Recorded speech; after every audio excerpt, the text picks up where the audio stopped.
Hey guys, we're back with the Okali. A little bit of the same group in different rooms today, covering the Cowgirls' victory over Southern. It was a 68-34 victory inside Gallagher Arena, where Jacob and I are, joined by the other beat reporter, Sam Hutchens, from back home.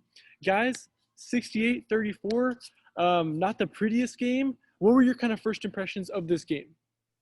It was almost two games, right? The Cowgirls and Southern. The Cowgirls came out and started really slow in the first half. The score was actually 20-20 going into halftime, which we talked to Coach Littell, and that was obviously not where we want to be. Another thing is not where we want to be is Jacob grinding out, providing great coverage. Jacob was on 2% battery when the call started, so we're going to be moving over to one computer to finish this podcast. Jacob's computer could not hang on, but the two of them are hanging on, still in Gallagher, providing coverage. But guys, like I said, it was really a game of two halves, right? Completely two different games, 20-20 in the first half, and then the Cowgirls exploded. Mm-hmm. Yeah, and this offensive explosion was really set up because of the defensive play. 20-20 at the half, even though they were tied, that's not the position the Cowgirls wanted to be in. Going against a Southern team that they were expected to beat. So Coach Littell, he told us in the post-game press conference, he said, hey, we let these girls know that, we expect more of them as a member of the Cowgirls. And the Cowgirls really came through with a strong second half. It started off with the defense. They just clamped up even more, right? Giving up 20 points in the first half is amazing. Giving up 17 points in the second half is even better. And Lauren Fields, she told us in the post-game press conference that the defense led to the offense in the second half. Yeah, I was really impressed with basically how the team responded after halftime. I think one of the main things that I saw going into halftime was that there was a lot of turnovers. They weren't really engaged very well. I think they were a little bit out of focus, and that's what some of the players talked about once we got a chance to visit with them after the game. But I think the main thing you have to take away from this is just how well they responded to that kind of adversity this early on in the year.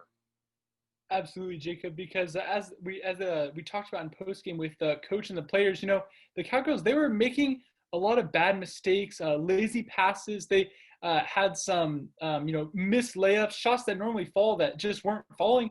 And, that can be really frustrating. And I think it kind of compounded for the Cowgirls a little bit. As I think it might have been Taylor Collins that talked about it in postgame. She said, once those shots started falling, the Cowgirls, they could kind of breathe a little bit. They opened up on a lead. And then, 20 minutes later, they really expanded on it and showed that, hey, for at least glimpses, like they looked like a top tier team in the conference. So it was a really impressive showing, like you said, Jacob. Once they got it turned around, they got it turned around in a stellar way. And those ebbs and flows, they're going to come with, such a young roster as Oklahoma State has. They started, quite a few freshmen, just like so many players were getting action, and they're just young. Like, it's to be expected. Coach Littell knew that, and, he expects mistakes to be made.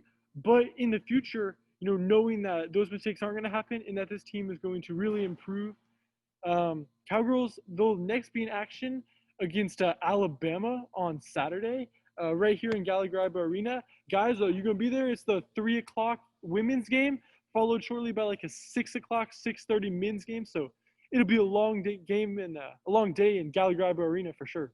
Guys, I'll let you know, I just did a little research. Alabama is no Southern. Oklahoma State does not want to get off to another slow start against the Crimson Tide. The Crimson Tide are 3-0 coming in, and they've been outscoring their opponents by over 25 points a game in those three contests. So they almost put up 100 here in their last game. I think they scored 96. So it'll be a good test for the Cowgirls coming off one terrible half and one great half of action. It'll be interesting to see which team shows up and how they fare against an SEC opponent. Well, for Ben Hutchens, a Jacob Sturm who joins me because his Zoom battery died in the middle of the call, and Sam Hutchens, we appreciate you joining us for the recap of Oklahoma State's 68-34 victory over Southern.